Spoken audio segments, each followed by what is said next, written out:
Give me 2 minutes, and I'll tell you a story. Saying the final goodbye to loved ones is part of the circle of life.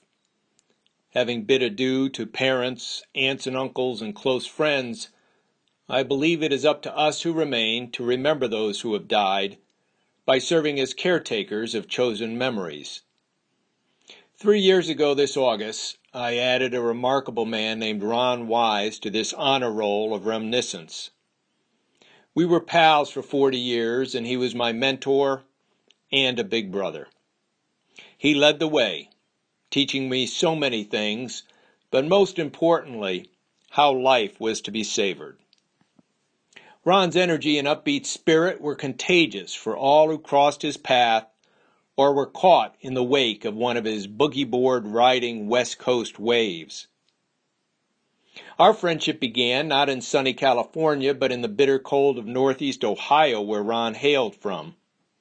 On that Friday night in early 1976, we met for the first time at a nightclub called the Last Moving Picture Company in Cleveland's Playhouse Square. 4 years older than I, who had recently moved to town from New York, Ron became my tour guide during those wild and crazy disco days and for decades thereafter.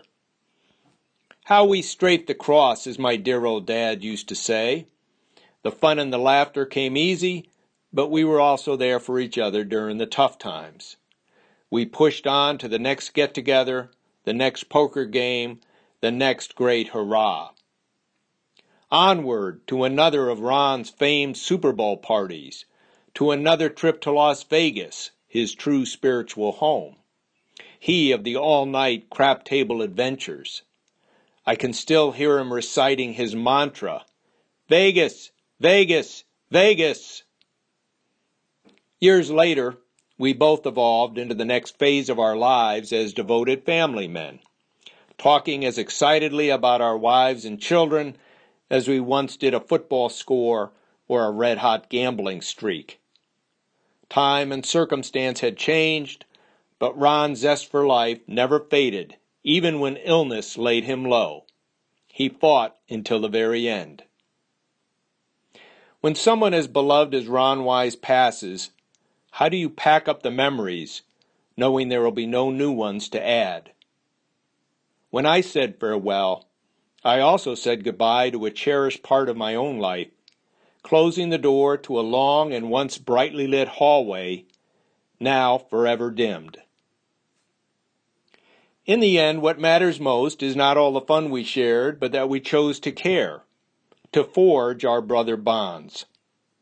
And now I try to honor that rare friendship each time I ponder a photo or memento from our best of times.